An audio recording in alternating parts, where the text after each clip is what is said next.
Hola, hola.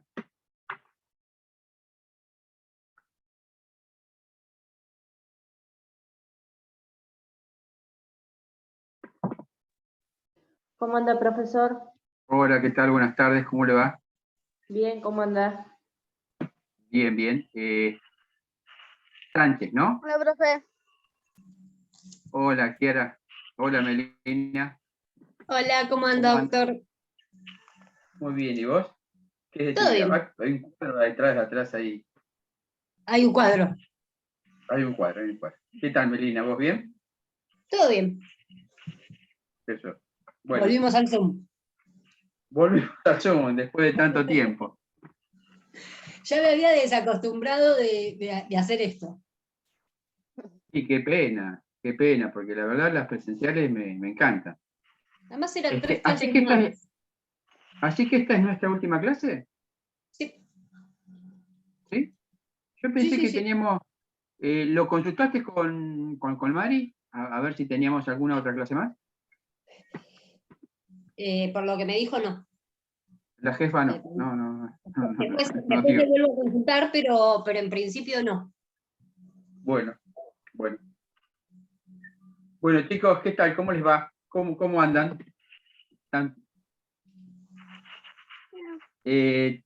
¿Tenían conocimiento de que hoy había clase por Zoom? Sí. Sí, se les mandó el link, lo tienen en el grupo de WhatsApp. Se les mandó temprano, se les mandó el correcto ahora, a último momento, que llegó hace A último momento. 1 hora. Bien. Puede que alguno esté, solo se comunicó una señora que me dijo que bueno, tenía problemas de conectividad y que no se iba a poder presentar hoy. El resto, a esperarlos, diría. Perfecto. Hay algunos más. ¿Cuántos son los que están conectados ahora? Ahora tenemos 3 conectados. Está Conectados. Janina, Estrella y Kiara. ¿Y cuántos son en total ellos? Nos falta Francisco, Marcelo, Trinidad y Mirta, que me comunicó que no iba a presentarse. 3 más. Bueno. ¿Y quiere que comencemos o que aguantemos un minutito más? ¿Cómo están ustedes? Están como para comenzar, ¿no?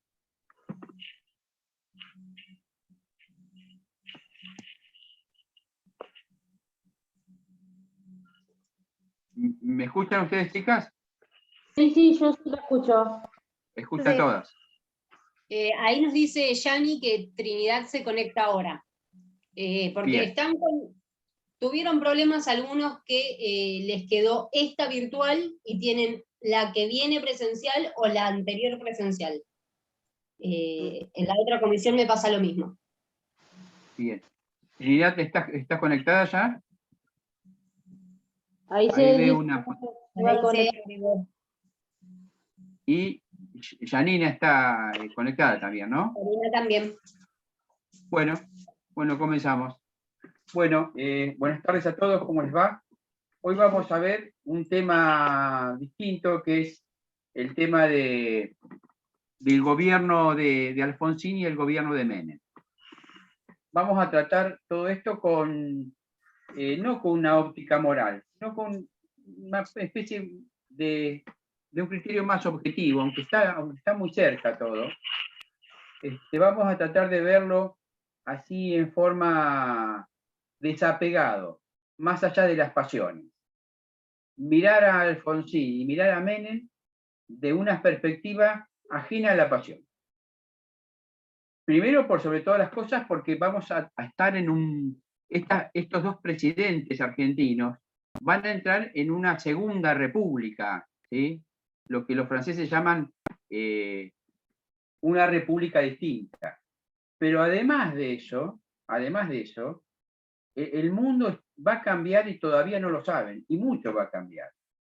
Piensen nada más que en la fibra óptica, piensen nada más que en la caída del muro que se cayó, no es que se cayó de occidente hacia oriente, sino que se cayó porque querían salir. Todo ese universo, que lo creíamos bastante estático, se va a modificar. Pero lo que vamos a ver es una modificación que se da en el año 83, que es el fin del proceso militar. El proceso militar deja tres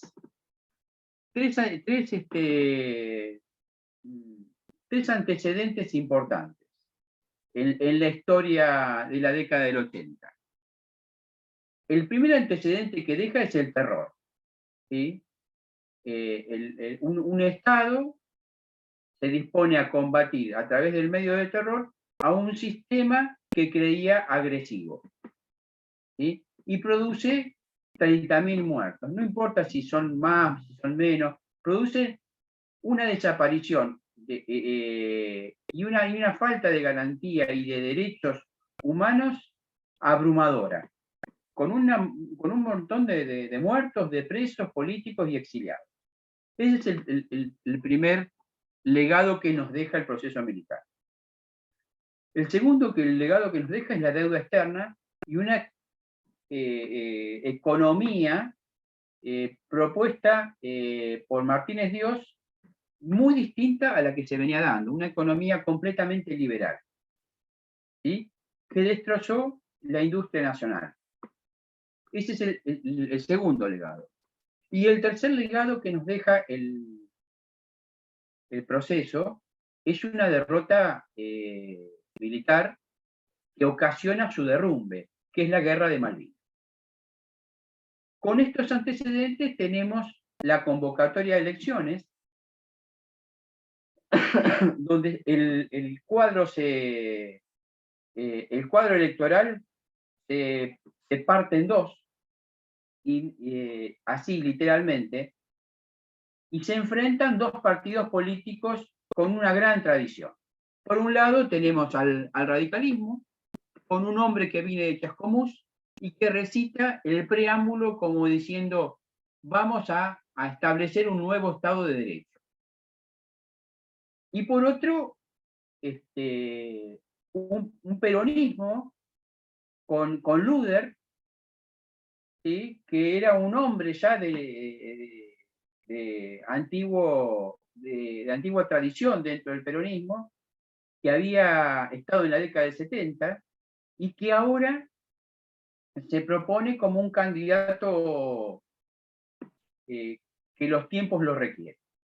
Bueno, las elecciones la gana Alfonsín, no ampliamente, pero sí las gana con gran diferencia. Tal es así que llega al 49 y un porcentaje más, pero no hay una segunda vuelta, no hay una segunda elección porque ya el peronismo lo dio por perdido. ¿Qué significa el triunfo de Alfonsín? Es que por primera vez en la historia, por primera vez, y esto es importante para el momento y para lo que vendrá, el peronismo es derrotado en elecciones. Nunca había sucedido que el peronismo perdiera una elección nacional a presidente. Bueno, sucedió. ¿Sí? Llegó el momento. Y Alfonsín se propone como el hombre nuevo, un hombre para la época. Y vamos a ver qué es lo que sucede en distintos ámbitos del sector público o del aspecto público. Por ejemplo, en relaciones exteriores, ¿sí? Lo que tiene que ver con relaciones exteriores, hay dos cuestiones fundamentales. El proceso militar venía de casi un conflicto con Chile, ¿sí? Un conflicto fronterizo. Es más, tuvo que mediar el Vaticano y el Papa estaba en él, por el tema del vidrio. Esa cuestión para Alfonsín era crucial, ¿sí? Y por más que Chile todavía tenía una dictadura, propone y hace una especie de plebiscito, ¿sí? Sobre firmar un tratado de paz que tenga que ver, que delimite de alguna forma el canal de Beagle. Bueno, en ese momento hay dos posturas, una postura del canciller Dante Caputo y una postura del peronismo que es expresada por Sadi, y que se hace un debate público televisado ampliamente, y bueno, Alfonsín gana ese plebiscito por más del 80%. Por lo tanto, en noviembre del año 84 está firmando un tratado de amistad con Chile que va a dividir el canal de Beagle en dos. Una parte que daría el Pacífico para Chile y otra parte que daría al Atlántico para la Argentina. Hoy vemos que esa cuestión está debatida, pero en ese momento ese tratado con Chile fue muy importante en cuanto a las relaciones exteriores. Otra cuestión que tiene que ver con las relaciones exteriores es que Alfonsín puso el primer movimiento del Mercosur, que fue con la idea de crear un mercado común, pero que nunca llegó a ser un mercado común, sino que sería un tratado sobre aranceles, ¿sí? Un tratado de aduana, pero no, y eso lo firma Alfonsín y le pone mucho énfasis a ese proyecto que había. ¿Sí? Junto con Brasil, Paraguay y Uruguay, Menem va a concretar ese proyecto del Mercosur. Ese es el segundo aspecto de las relaciones exteriores. Y el tercer aspecto de las relaciones exteriores, ya que Alfonsín se veía como una socialdemocracia europea, digamos como una parte de lo que sería los socialistas de España o de Francia, Alfonsín se pone dentro del grupo de los no alineados. Dentro de la Guerra Fría, Alfonsín no va a estar ni del lado de la Unión Soviética ni del lado de Estados Unidos, sino que está en un grupo de los no alineados. Eso en cuanto a las relaciones exteriores, por lo que vemos, le ha ido bastante bien en este sector al gobierno radical. Ahora vamos a ver los otros sectores que no le va a ir tan bien. El segundo aspecto que tenemos que analizar es el aspecto sindical. Que vamos a considerar que ahí va a haber un empate, pero un empate bastante sufrido. Un empate donde te hacen el gol a los últimos 5 minutos. Por ejemplo, cuando se interpreta que el radicalismo, ¿sí?, nunca tuvo buena relación con los sindicatos. ¿Por qué? Porque se piensa que el radicalismo tiene un origen liberal, digamos un origen de la partidocracia. En cambio que el peronismo tiene un origen en las corporaciones, en lo militar. Y los sindicatos están colonizados por el peronismo, que tiene eso de corporación. Entonces, entre el sistema liberal y el sistema corporativo, ahí hay un choque. No es un choque de partidos, sino un choque de miradas, de una mirada liberal a una mirada corporativa. Alfonsín nombra como ministro de Trabajo a Musi, que inmediatamente, una vez iniciado el proceso, el gobierno de Alfonsín, manda una ley al Congreso que se le da a conocer como el nombre de la ley Musi. Eso significaba, era un proyecto de ley que trataba de garantizar la libertad sindical, la libertad de asociación sindical y por sobre todas las cosas la democratización de esas instituciones. ¿Sí? No por casualidad uno ve que los sindicatos tienen, ya como es una tradición casi hereditaria, que el hijo hereda al padre, en un sindicato que el padre ya viene de hace 40 años en esa secretaría. Entonces, lo que Alfonsín intentó hacer fue tratar de modernizar esas estructuras. Tuvo suerte en la Cámara de Diputados, donde esa ley salió, pero en la Cámara de Senadores, por 2 votos, ese proyecto claudicó. Y el sindicalismo siempre lo tuvo presente, y a lo largo de su gobierno, con su líder, que era Saúl Ubaldini, perteneciendo a la CGT del Brasil, lo que le hace, por supuesto, como consecuencia de la economía, le hace 13 paros generales. Nunca un presidente en la democracia había sufrido 13 paros sindicales nacionales por parte de una agrupación que se identificaba rotundamente con el partido opositor. Eso es la historia, digamos, sindical dentro del gobierno de Alfonsín. Ahora vamos a aspectos donde comienza a perder el gobierno de Alfonsín. En la parte donde el gobierno de Alfonsín se pierde es en dos sectores, en el ámbito militar y en el ámbito económico. ¿Sí? En el ámbito militar, Alfonsín plantea un nuevo Estado de Derecho, la refundación de la República.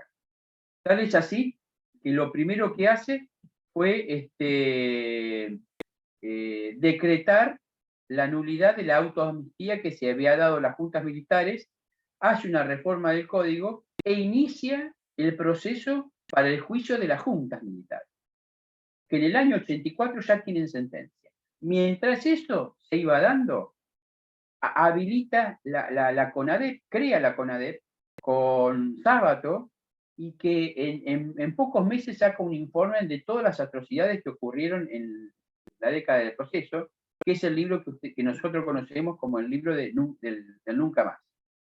¿Sí? Eso que en un momento fue bienvenido, va a repercutir fuertemente en el ámbito castrense. El ámbito militar, eso no lo va a recepcionar de buena manera. No va a recepcionar, aparte, dentro del presupuesto se habían congelado los sueldos de los oficiales y de los suboficiales. Realmente, Alfonsín había puesto sobre tablas lo que había prometido en la campaña, que es el juicio a la Junta. Pero ahora se estaba llevando adelante juicios no solo a la Junta, sino juicios a los oficiales que habían actuado. Por lo tanto, a lo largo del gobierno de Alfonsín va a haber 3 levantamientos militares importantes.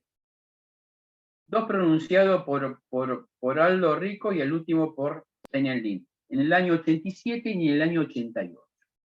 Esos levantamientos militares lo que buscaban es frenar estos juicios. Bueno, tal es así, el más famoso es, ustedes lo recordarán, que es el de abril del año 87, que es el de Semana Santa. El de Semana Santa es protagonizado por los famosos Cara Pintada. Bueno, después de esos 3 levantamientos, Alfonsín saca 2 leyes, que una es conocida como la ley de punto final, la ley que pone fin a todos los juicios contra los militares subalternos, y la ley de obediencia debida, justificando el accionar de los oficiales subalternos en el proceso como una orden superior. Eso quitaba de escena a todos el resto de los militares y solamente dejaba juzgada a la cúpula. Bueno, Alfonsín fue criticado duramente por esto, pero debemos verlo como que esto fue arrancado por estas cúpulas militares y no otorgado por Alfonsín. ¿Sí? Alfonsín entregó esto como una pieza de cambio para la estabilidad. Ante estos alzamientos, Alfonsín nunca fue duro con ellos, nunca intentó reprimirlos con fuego mortal. Siempre intentó rodearlos y pedir su rendición, no a cambio de un enfrentamiento, sino a cambio de una negociación. En cambio, vamos a ver que Menem es distinto. Menem va a tener otra política. Ahora vamos a la parte más dura, que es la parte económica. Tenemos a Alfonsín en el 83, donde nombra de ministro de Economía a Griffo, que era un viejo radical, donde la inflación en breve tiempo se le fue a 3 dígitos. Acá, cuando la inflación llega a 3 dígitos, y esto nos corresponde ahora a nosotros ver en el presente, se llama la muerte del dinero. Y cuando llega la muerte del dinero, es muy posible que haya hiperinflación. Antes, en el 85, cuando Grisham no daba soluciones, ¿sí? Alfonsín les pide la renuncia y trae a un conjunto de personas liderada por el señor Juan Churruy, quien es nombrado ministro de Economía y quien presenta el Plan Austral. ¿Qué era el Plan Austral? Era un plan de estabilizar la moneda. Eso era. Estabilizar la moneda modificando el símbolo monetario. El peso no se va a llamar más de esa forma, sino que va a tener una nueva denominación, que es el austral. Esto requería una segunda lectura, que era, bueno, además de esto, ¿qué se tiene que hacer? Bueno, se tiene que bajar el déficit, ¿sí? Se tiene que limitar la emisión de moneda. Se debe hacer una reforma estructural del Estado. Eso dio, el programa dio tanta esperanza que 2 meses después se producen las elecciones y Alfonsín las gana. Se producen las elecciones de medio término y el radicalismo vuelve a ganar. Vuelve a ganar por este plan austral, que realmente tuvo un éxito inesperado en muy poco tiempo. Pero ¿qué pasó? Ahora lo que vamos a ver es que ocurre cuando a veces, cuando alguien gana un partido, vieron que la selección gana un partido y ya somos campeones del mundo, bueno, creo que a Alfonsín le pasó eso, ¿sí? Ganó este partido y proyectó un marco de reforma. Es decir, las reformas económicas las olvidó y empezó a ser lo que se llama la reforma institucional. Proyectó el cambio de capital. Es decir, llevar una capital, trasladar la capital de Buenos Aires al sur. Pensó otra reforma, crear una nueva provincia. ¿Y qué provincia se iba a crear? Bueno, la que creó Fernández en la pandemia. Unir a la ciudad de Buenos Aires con el conurbano, ¿sí? Eso sería una nueva provincia. Además, pensaba reformar la Constitución y reestructurar el Estado. Bueno, toda esa gama de proyectos que se dieron por el Plan Austral, vamos a ver que con el aumento de la inflación lentamente se van a ir cayendo, ¿sí? Tal es así que en el año 1987, este aumento de la inflación, ¿sí?, logra que el peronismo, que había sufrido una gran crisis, una gran derrota en el 87,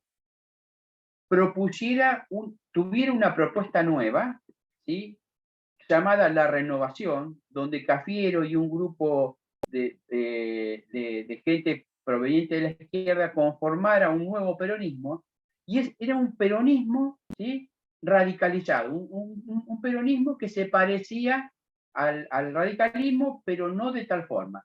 El peronismo que se estaba dejando de lado era el peronismo sindical, el peronismo de las provincias. Cafiero gana la elección, ¿sí? Se hace el nuevo gobernador de la provincia de Buenos Aires y se presenta como el mayor candidato a ganar las elecciones del año de las elecciones nacionales.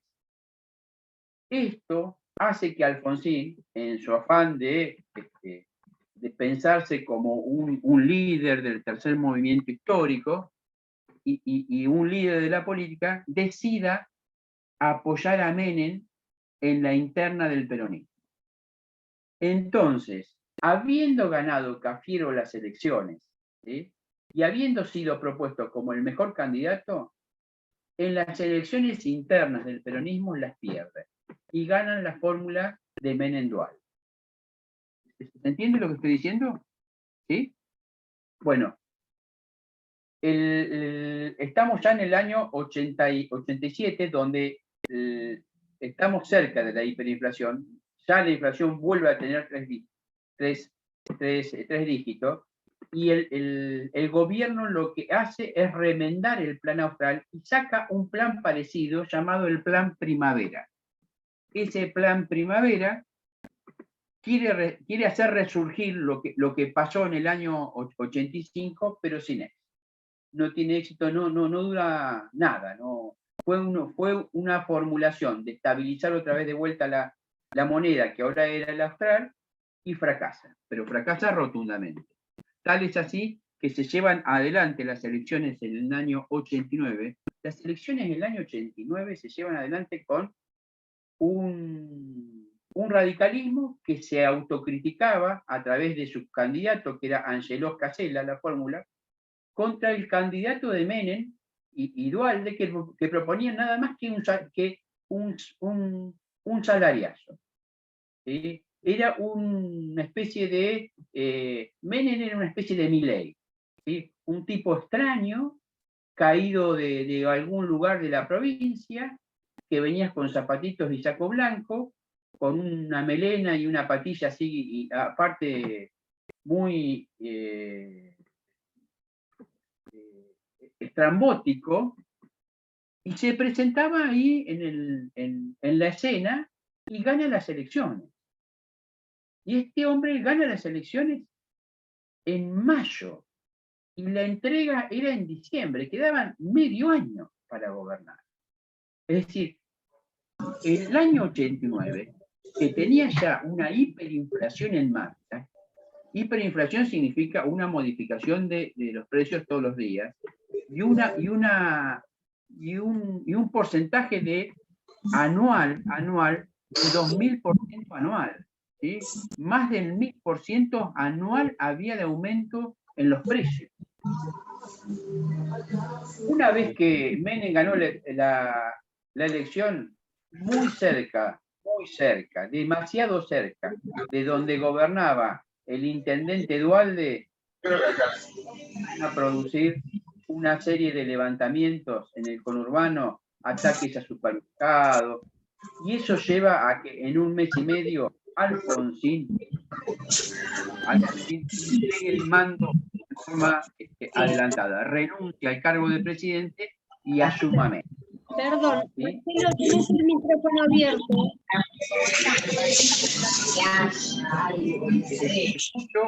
¿Cómo? Marcelo, Hola. tienes el micrófono Hola. abierto.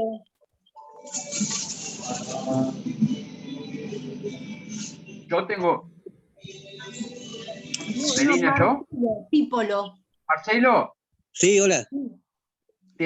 dicen que tenés el micrófono abierto. Sí. ¿Y cómo ahora? No sé cómo. ¿Cómo? Que se escucha música y hace interferencias, si podés mutearte. ¿Si puedo? Mutearte. Si podés mutear, si podés desactivar el audio, porque parece que se escucha música de tu Sí, no sé dónde de es. tu aparato. ¿Sí? ¿Puede ser? Sí, pero no lo encuentro. Pasa que estoy nuevo en esto. Está bien. Ah, Fíjate que tenés un montón de iconos y tenés la cámara, tenés micrófono, dice compartir participantes. Donde dice silenciar tenés el micrófono. o dice desactivar audio, fíjate. También. ¿Por acá? ¿Pudiste hacerlo, Marcelo? No sé dónde es. Bueno, ¿hay alguna forma de bajar la música? No, salgo para afuera, pasa que estoy en el bar acá. Claro. No. A ver, Claro, si estás me con dejan el un celu. segundo, a ver si puedo conectarme yo como administradora.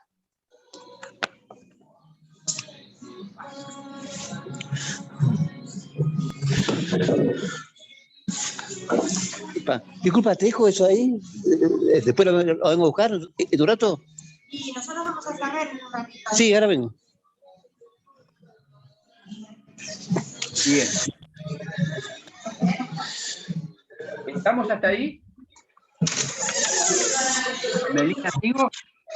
¿Sigo, Meli? Sigue, ahí está un poco mejor. Ahí sí. Disculpa. Ahí está un poco mejor. Gracias, Marcelo. Para sacar el mucho. Gracias, Marcelo. Listo. Bueno, lo que me gustaría recordar acá, es que en 1985 el gobierno sacó una ley, la ley Atención ahí, 23.264, No pasa. la ley 23.264, no es necesario que sepan el número, yo no lo sé, ni lo sabe nadie, que es la ley que establece que la patria potestad de aquí en más será compartida, en el año 85. Y en el año 87, saca la ley 23.515.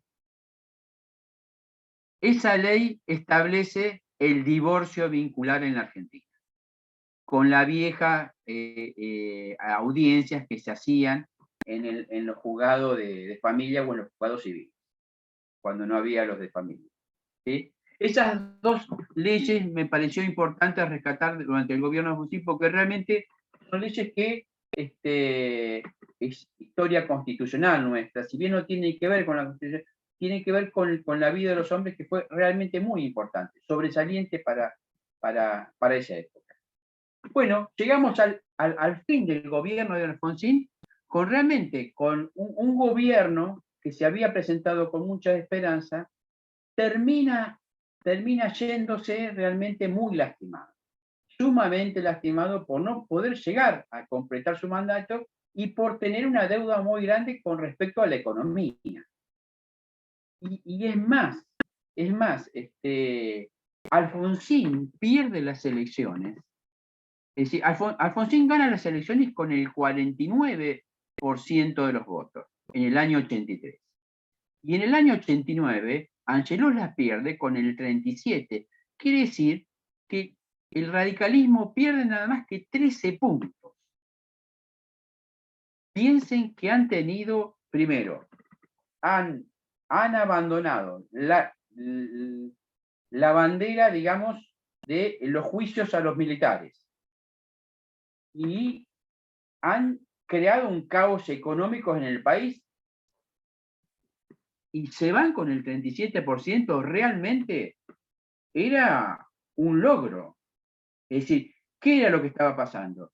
Que era la clase media la que estaba votando a Alfonsín. Era la clase media. Y aún desilusionada, lo volvió a votar. Es decir, volvió a votar al radicalismo. Realmente la clase media en Argentina está siempre muy cerca del porcentaje de los 40. Así que ese dato hay que tenerlo presente, porque aún en el momento más desastroso, ¿sí?, del gobierno radical, se van con casi el 40%. Por lo tanto, esa victoria no es tan trágica y lo va a dejar a Alfonsín en un segundo plano, pero muy a la expectativa de lo que va a pasar después. Llega Menem. Menem tiene varios economistas, ¿sí? Menem llega en el 89 y le entrega, es decir, Menem lo que hace es cambiar radicalmente la óptica, ¿sí? Entendamos que acá está la caída del muro, está Reagan, está la Unión Soviética renovándose, Europa está haciendo reformas dentro del Estado, hay un capitalismo, hay el muro de Berlín ha caído y ha muerto el comunismo, ¿sí? Entonces, hay un mañana, y ese mañana es el capitalismo. Y lo que tenemos que ver el Menem, ¿sí?, observar, además de lo constitucional, que va a ser lo sobresaliente y lo que tenemos que analizar nosotros, pero históricamente, sin demasiada pasión y sin demasiada moral, ver que Menem, ¿sí?, presenta la mayor modificación del capitalista del siglo XX que haya existido en la Argentina. Para bien o para mal, bien hecha o mal hecha, Menem se vio en un momento, y el peronismo así lo vio a Menem, como el Roca del siglo XIX, el Roca del siglo XX. Como Roca fue en el siglo XIX, Menem se veía a sí mismo como ese Roca, pero en el siglo XX. Refundando, ¿qué es lo que tiene Roca? Roca tiene la mayor el mayor programa liberal y exitoso de la Argentina que haya existido.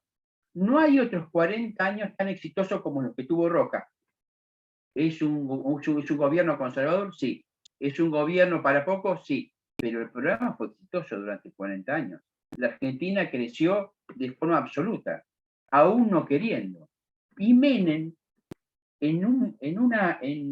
vamos a ver al principio, se veía de las mismas formas. ¿Qué le faltó a Menem que tuvo Roca? Y que tuvo Rosas. Le faltó tiempo. Mirando en forma desapasionada y sin ningún tipo de crítica moral, porque se le puede hacer muchísimas crítica moral al gobierno de Menem, especialmente del lado de la corrupción. ¿Sí? Sacando eso, uno puede observar que Menem lo que plantea, ¿sí? o el peronismo plantea la reforma capitalista más importante del siglo XX.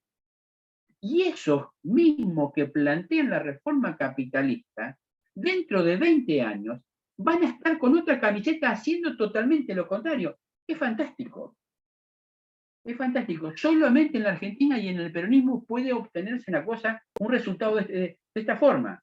Que la reforma que se piensa hacer sea la más importante y que esas personas, no que otro partido político ganó las elecciones, no, esas mismas personas, casi idénticas, dentro de 15, 20 años, van a plantear un camino totalmente opuesto. ¿Sí? Por eso este primer gobierno de Menem, lo que uno tiene que ver es que se desligó de la tradición peronista y pensó hacer un partido distinto, ¿sí? Trayendo de ministros primero a Roy, que murió, y después a Rapanelli. ¿A quién pertenecían estas dos personas? A Bungibor. Eran dos gerentes de Bungibor, ¿sí? Y planteaban una economía abierta.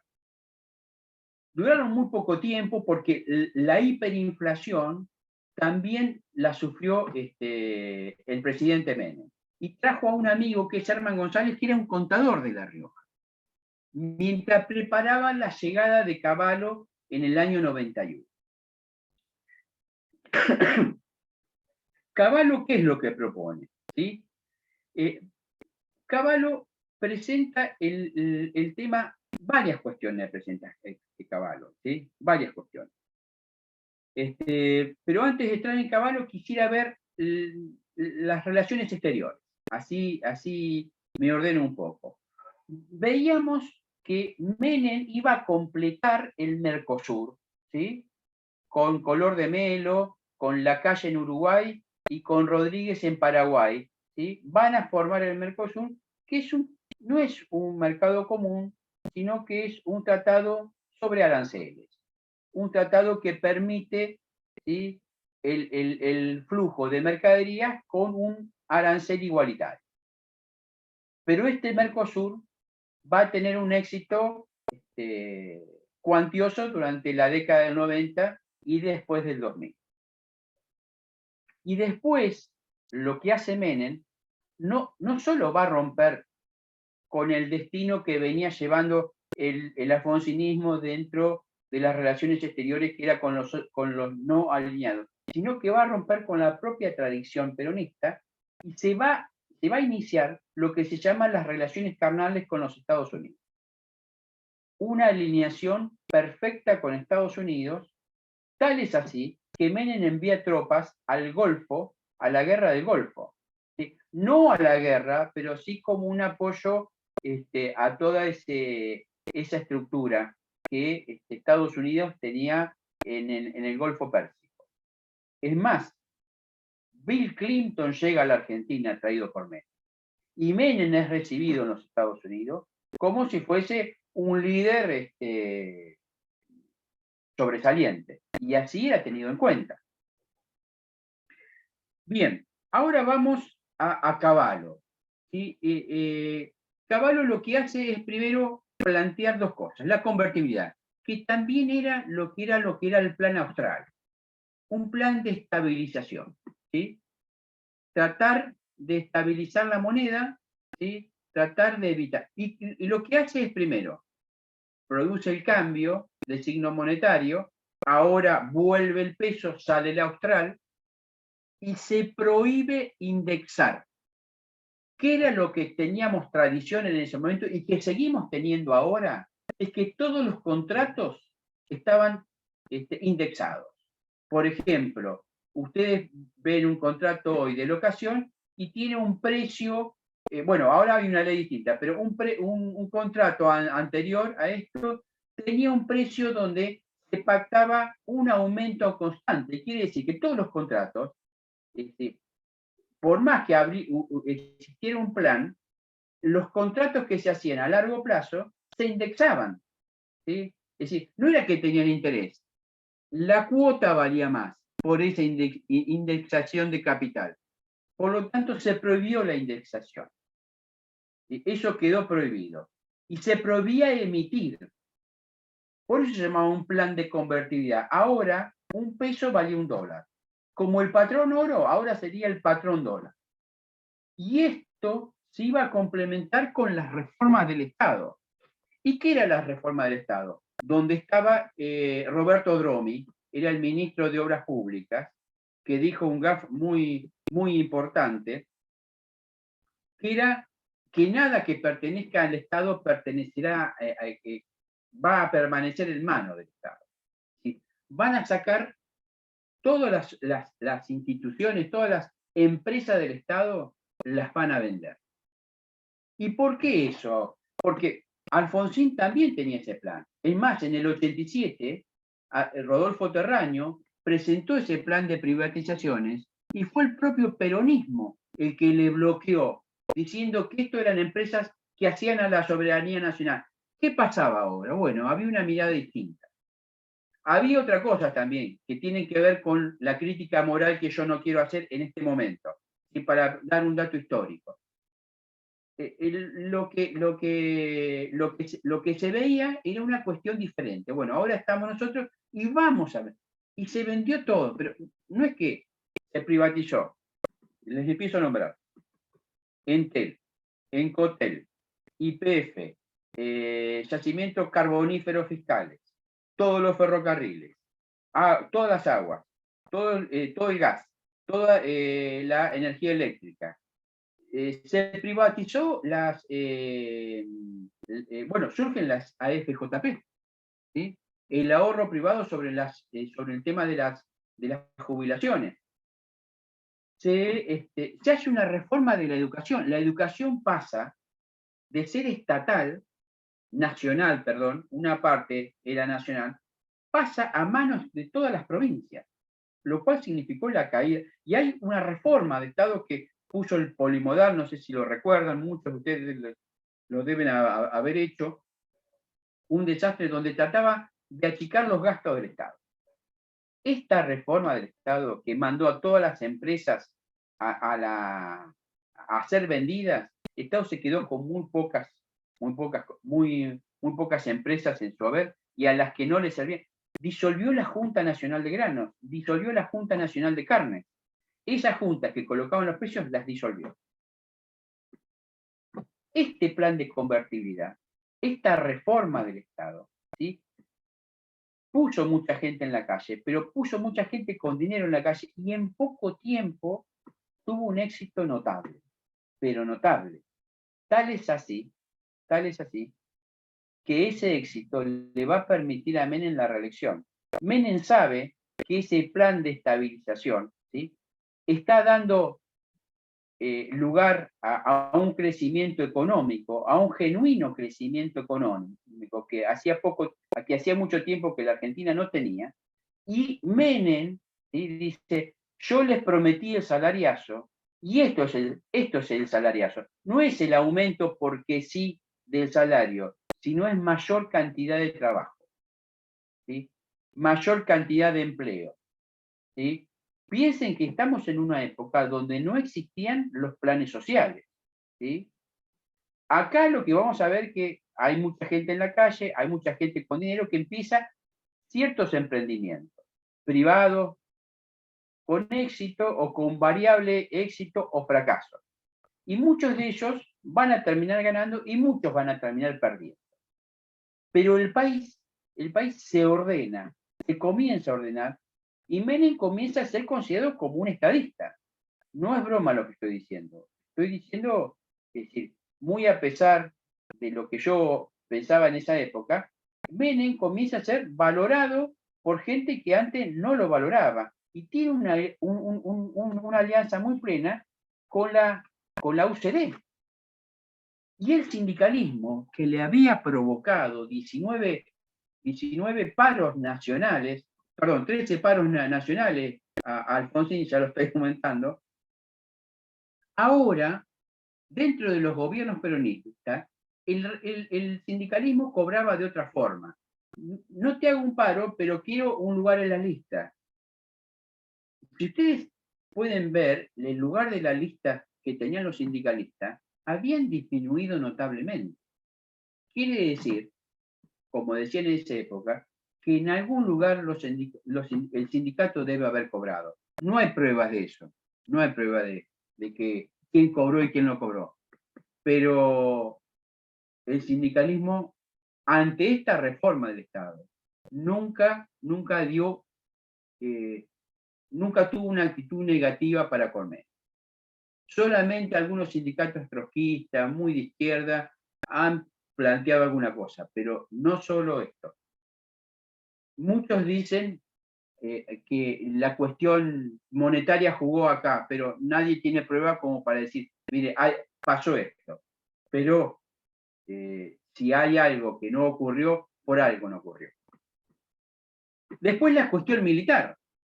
Seinelin en el año 90 se levanta contra Menem porque se alía notoriamente a los Estados Unidos y Seinelin era un nacionalista, y Menem lo combate con balas donde hay 40 muertos. Y lo manda a la justicia y le dan cadena perpetua y solamente es amnistiado por Duhalde en el año 2003, que recién ahí sale. Y Menem nunca más tuvo un levantamiento militar. A eso, a estas balas que Menem tiró contra los sublevados, cosa que Alfonsín no hizo, lo acompañó con una amnistía general para todos. ¿Sí? Menem, ¿sí? El gobierno de Menem decretó la amnistía de todos los enjuiciados durante la época de Alfonsín. Así, enjuiciados y no enjuiciados, ¿sí? Tanto para los militares como para las fuerzas revolucionarias del pueblo o irregulares de izquierda. Así que Menem se planteó con la necesidad de una paz social y que fue aceptada. Y esa ley pasó por el Congreso, no es que Menem lo hizo por un decreto. Decretó una amnistía, pero esa ley fue aprobada también. Y además, en el año 94, suceden en el sur, creo, los hechos que llevan a la muerte del soldado Carrasco, y Menem a fin de año, ese mismo año, elimina el servicio militar. Ya ni el servicio militar estaba dentro del Estado. Ya el servicio dejó de ser obligatorio. Y ahora vamos al Pacto de Olivos, a lo más trascendente de esta época. El Pacto de Olivos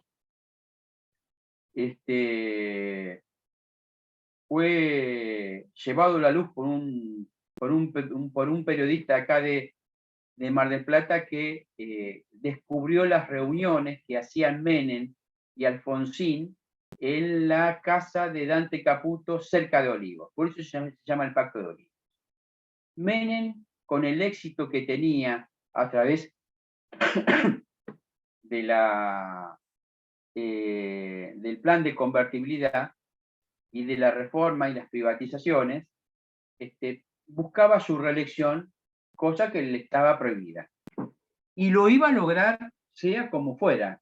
Y Alfonsín, que lo criticó muy duramente por lo que venía haciendo con la convertibilidad, con las privatizaciones, lo llegó a denostar casi hasta el insulto, se sienta con él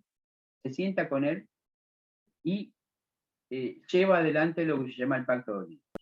Vamos a ver qué consecuencia tiene esto para Alfonsín y para el radicalismo. Porque la gente no va a ver bien que Alfonsín se haya acercado. Alfonsín se justifica diciendo que Menem lo iba a conseguir lo mismo de una manera muy violenta. Que iba a realizar cuestiones no santas para llevar adelante estos cambios. Bueno, la gente, bueno, el sector, el electorado no lo va a pensar así y lo va a castigar después en las elecciones muy duramente a Alfonsín, cosa que el radicalismo va a perder, va a desaparecer para siempre. ¿Sí? Casi para siempre, porque luego viene la alianza. ¿Qué es este Pacto de Olivos? Es, bueno, un acuerdo para modificar la Constitución. ¿Sí? Ese acuerdo se proyecta, se proclama la ley 24.309, que declara la necesidad de reforma y establece que va a haber en esa reforma cláusulas pétreas, cláusulas que no se van a tocar. Va a haber un núcleo básico de coincidencias, que es lo que se va a modificar, y va a haber cuestiones a debatir, ¿sí? Pero va a haber algo que en un principio no se va a modificar, que es la primera parte de nuestra Constitución. Va a haber los temas que se van a modificar y va a haber otros que se van a discutir si se tienen que modificar o no. Y en el año 94 se desarrolla la convención tanto en Paraná y en Santa Fe, y ese año se declara la reforma, se decreta la reforma por ley de la Constitución Nacional, y que tiene las siguientes modificaciones. Esto me imagino que no se lo van a tomar como si fuese constitucional, pero sí le van a preguntar de qué consiste esta reforma. Ustedes tienen que decir, bueno, que la primera parte es una primera parte que no se toca, que es la Declaración de Derechos y Garantías, pero hay en eso un agregado nuevo que se llama los nuevos derechos. En esos nuevos derechos están una cantidad de artículos, por ejemplo el 36, que habla sobre la protección al sistema democrático, penalizando la insubordinación a este sistema y el derecho a la resistencia, declarando que todos esos actos que se realicen en ese momento, que se intente romper el orden constitucional, serán declarados nulos, de nulidad absoluta. Después tienen el otro artículo siguiente, que es el 37, que establece el derecho al sufragio. Eso ya estaba en una ley. Bueno, ahora se hace a nivel constitucional y se establece que la igualdad de los hombres y las mujeres para ser electos y ser elegidos. El 38, los partidos políticos. Los partidos políticos estaban legislados. Ahora se lo pone a nivel constitucional, estableciendo su funcionamiento, su financiamiento, que es lo más importante. Su financiamiento por parte del Estado. El artículo 39 establece la iniciativa popular, donde un grupo de personas con un cierto número de apoyo puede presentar ciertos proyectos de ley en la Cámara de Diputados. Y la consulta popular es como el poder puede hacer distintos tipos de consultas vinculantes, no vinculantes, sobre temas, sobre diversos temas. En el punto anterior, la iniciativa popular hay temas que están excluidos, por ejemplo, temas del orden público, por ejemplo, el Código Penal. No puede haber una consulta popular por el Código Penal. Después hay un artículo interesante, que es el artículo 41, que es la defensa del medio ambiente, que si bien no estaba legislado, no había una legislación sobre el medio ambiente, sí había mucha jurisprudencia sobre el medio ambiente, sobre el cuidado, sobre la protección y sobre la reparación del medio ambiente, que ahora recibe una norma constitucional que antes no la tenía. Pero sí, dentro de la jurisprudencia había muchísimo sobre eso, especialmente el Mar del Plata. El Mar del Plata, ustedes ven dentro del código que en el código las relaciones entre las personas las tiene como obligaciones y como contratos. Ahora, cuando las personas se relacionan con las cosas, ahí estamos dentro de los derechos reales. Y cuando alguien tenía un problema, por ejemplo, con un perro, el perro era considerado una cosa y la persona el perro era de su propiedad y respondía por él o reclamaba por él. Pero no lo que hubo anterior a esto es que no había jurisprudencia ni legislación sobre los peces, sobre los árboles. Acá en Mar del Plata, en el aeropuerto, cuando bajaban los aviones o salían, tenían un problema con las aves que se les ponían en la turbina. Entonces, ¿qué hicieron los del aeropuerto? Fumigaron. Pero fumigaron y mataron todo lo de alrededor, no dejaron nada sano, nada con vida. Entonces hubo ciertos juicios que en ese momento dijeron, bueno, escúchenme, acá hay una cosa a proteger. Si bien no tiene propiedad, ¿sí? Porque las palomas, los gorriones, supónganse, no son propiedad de nadie, hay un cierto derecho que hay que proteger, que es el medio ambiente. ¿Sí? Bueno, esto en Mar del Plata ya se daba, no en la legislación, pero sí en la jurisprudencia. Después tenés el artículo 42, que es la defensa del consumidor, ¿sí? Y el 43 va a establecer a un nivel constitucional la acción de amparo, el habeas corpus y el habeas data, que eso sí estaba legislado. Estos son los nuevos derechos que ustedes los tendrían que nombrar al pasar. Bueno, la reforma trae esto, ¿sí? Sin ningún lujo de detalle, pero sí que sepan. Lo que sí vamos a ver, y ahora lo que viene Menem acá, que si está el interés de Menem, son acerca de los poderes, la segunda parte. ¿Sí? En el poder legislativo tenemos la Cámara de Diputados, que si bien tienen algunas facultades nuevas, lo que cambia y que es evidente, es la duración en sus cargos de los diputados. Antes era de 6 años, ahora es de 4. Los senadores lo mismo, cambian de 9 a 6 años. Pero los senadores lo que tienen distinto es que ahora, y esto lo logra Alfonsín, y ahí está la mano de él, es que va a haber 3 senadores por provincia. 2 senadores por el partido que ganó la elección, y un senador va a ser por la minoría. La primera minoría se va a llevar un senador. Así que ahora hay 3 senadores por provincia. Dentro del poder legislativo se crea un órgano que es la Auditoría General de la Nación. Es un órgano de control externo y legal del Estado, cuya presidencia está en manos de la oposición. ¿Y qué hace? Bueno, trata de controlar la legalidad. No es un juicio a ver si esto se hizo bien. Quiere ver si esto estuvo bien hecho o tienen los pasos legales que requiere un Estado para hacer tal compra. Eso es la Auditoría General de la Nación. Después está el Defensor del Pueblo, que existía por ley. Bueno, pero ahora el Defensor del Pueblo es aquella institución estatal que va a defender la Declaración de Derechos y Garantías de todos los ciudadanos frente al Estado. En el Poder Ejecutivo se crea dentro de este poder, se crea el jefe de gabinete, que tiene funciones que tenía el presidente, funciones menores de firmas, de decretos, de reunión del gabinete, de ir a explicar ciertos asuntos ante el Congreso, y que sería como una especie de fusible, había sido pensado, pero nunca funcionó así, ante ciertas crisis. La modificación que Menem quería va a estar acá en el ámbito de la figura del presidente.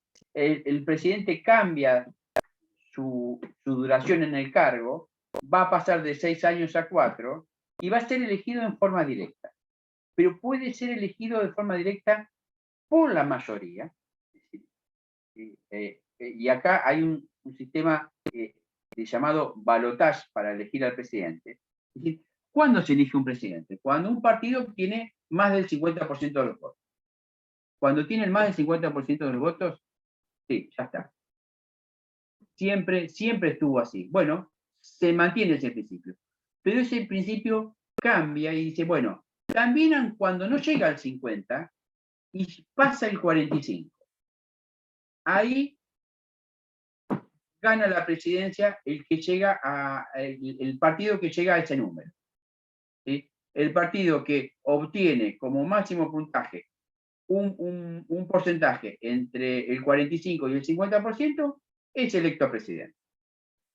Y otra tercera posibilidad se da cuando el partido que gana las elecciones la gana entre el 40 y el 45% y le sacó al segundo más de 10 puntos. Entonces ustedes ven que la Constitución prevé 3 formas de ser elegido, es decir, 3 formas electoralmente en cuanto a porcentajes de ser elegido presidente. Cuando, bueno, indudablemente sigue el principio de que si saca más de la mitad gana, pero si no saca más de la mitad y saca más del 45, ahí es electo presidente. La segunda la otra opción es cuando saca entre el 45 y el 40 y le lleva más de 10 puntos al segundo. ¿Se entendió esto? ¿Sí? Bien. ¿Ninguna pregunta? Sigo. Y después hay una modificación en el Poder Judicial que crean el Consejo de la Magistratura. ¿Qué es el Consejo de la Magistratura? Un órgano, ¿sí? Un órgano compuesto por diversos miembros que provienen de ser elegidos por el Congreso, por el Poder Ejecutivo, por los jueces, por los colegios de abogados, por los colegios de profesionales, por los científicos, y que conforman un grupo, ¿sí? Que con una ley especial va a tratar 2 cosas: el nombramiento de los jueces y los recursos del Poder Judicial. Manejan los recursos del Poder Judicial. Por eso hay tantos problemas con esta ley que lo vemos últimamente en los diarios. Y por último, la reforma lo que establece es el Ministerio Público, creando el Ministerio Público Fiscal y el Ministerio Público Pupilar. Bien, ahí estamos en el 94. Esta reforma le permite a Menem ser reelecto en forma continua, ¿sí? Durante una oportunidad. Ya en la segunda vez ya tiene que descansar y volver otra vez. La Constitución del 53 tenía reelección, pero una reelección discontinua. La reforma del 94 modificó ese sistema. Sigue habiendo reelección, pero ahora hay reelección continua, solamente por un periodo. Si quiere volver a ser reelecto, debe descansar un periodo y volver en el próximo.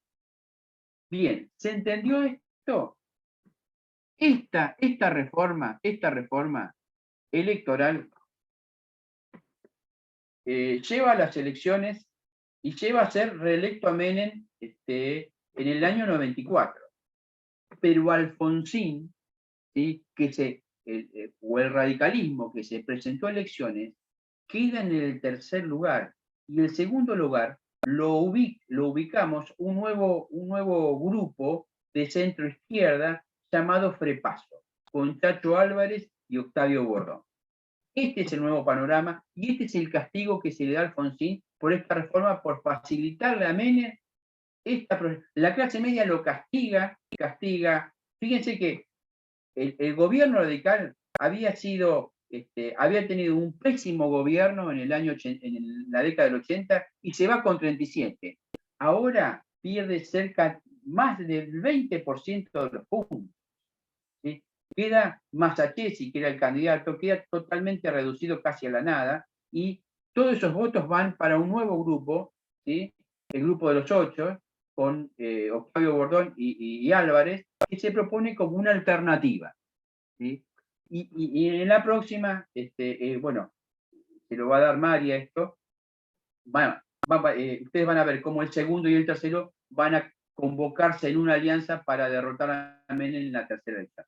¿Qué es lo que tiene Menem de malo? ¿Qué es lo que tiene bueno, ya sabemos la corrupción en la época de Menem. Eso no quiero discutirlo porque es un hecho que se puede ver. Lo que sí se puede observar, ¿sí? es que Menem se propone una reforma capitalista muy importante, muy importante. Todavía no está escrito el libro que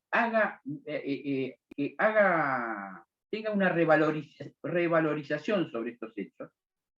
Lo que le falta es tiempo, y el tiempo que tiene se queda enamorado de la convertibilidad, cosa que no tenía que haber. Ese error de continuar con la convertibilidad y no entrar en una especie de modificación de la misma hace que este sistema capitalista, esta reestructuración del Estado, vuele por los aires en poco tiempo y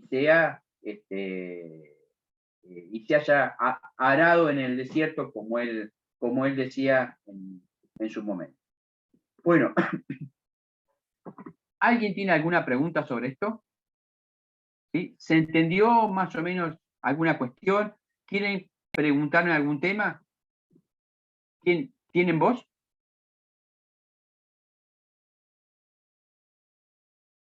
¿Nadie tiene voz?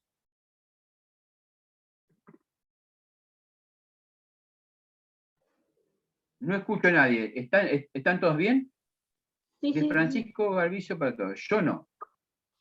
Francisco no tiene voz. ¿Querés preguntar algo, Francisco? No tengo voz ni pregunta. Perfecto. Muy bien, Francisco. Bueno, ha sido un gusto conocerlo. Lamento haberlos tenido nada más que 2 clases. Me hubiera gustado tenerlos más. El examen que tengan, les deseo lo mejor. Sobre este periodo especialmente, repasen. La ley de convertibilidad, el plan austral y la ley de convertibilidad. ¿Sí? El plan austral de Alfonsín y convertibilidad de Menem. Una síntesis de lo que eso significaba. El juicio a las juntas de parte del gobierno de Alfonsín, y la ley de punto final y obediencia debida, que es donde se frenan los juicios esos. Y la ley de amnistía por parte de Menem. Repasen muy específicamente, y mucho, repásenlo mucho, la reforma del año 94.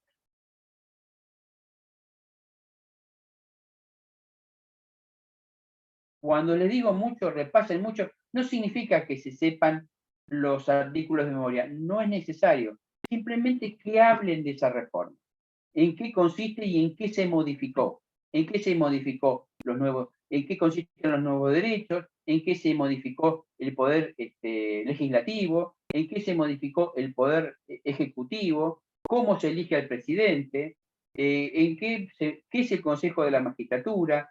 Algunos órganos de cuestiones, no con gran excedencia, pero sí con alguna buena definición, sencilla, concreta. Y vean muy por arriba el tema del Mercosur y el canal de Beagle, ¿sí? El Tratado de Paz con Chile. Muy por arriba. Eso, muy por arriba. Bueno, chicos, muchas gracias por estar ahí, por la paciencia que han tenido. Sé que es un plomo Gracias, estar dando profesor. clases por Zoom, y para ustedes también, pero bueno, hay que soportarnos. Les deseo lo mejor para el examen, y cualquier duda que tengan, me dicen o hablan con Meli, que está muy en contacto con ustedes. Bueno, ¿alguien alguna pregunta? ¿Seguro? Yo tengo una. Sí, a ver. Me quedó, no puedo escribir la ley 23.515. 515, ¿qué es la ley de divorcio? Ah, la ley de divorcio. Si le preguntan, por ejemplo, es decir, ¿qué leyes importantes tuvo en la época de Alfonsín? Esta es una de ellas. Si bien no tiene nada que ver con la reforma constitucional, pero es una norma importante, sobresaliente para la época, y fue realmente muy reformadora de todo lo que vendrá. Bueno, Además que pueden La hacer ley. la comparación con la La Constitución ley de del la patria Perú, potestad compartida. ¿Cómo, Meli? que pueden hacer la comparación con la Constitución de Perón, pueden llegar a poder vincular los temas. Cuándo existió, cuándo dejó de existir, cuándo vuelve a estar el divorcio. Piensen siempre en hilvanar los temas. bien, Claro. bien, bien. Sí, perfecto. Bien, bien. Sí, es así, como dice Meli. Listo, listo. Después lo demás yo ya lo entendí, por lo menos entendí. Bueno, muchísimas gracias. Gracias por estar ahí, gracias por acompañarnos. ¿Y alguien tiene alguna otra pregunta? Marcelo, ¿cómo estás? ¿Estás con frío, Marcelo? ¿Estás afuera? No, no, estoy adentro. Hola. Hola. Sí, ¿Cómo hola. andás? Bien. ¿En dónde estás? ¿Dónde estás? ¿En la facultad o en Estoy en la algún bar? facultad para que me conecten mejor. Ah, mejor. Bueno. Bueno. Qué lástima, porque por ahí yo hubiese podido ir para allá y daba clase ahí en el bar. Bueno, Marcelo, te mando un cariño grande y nos vemos pronto.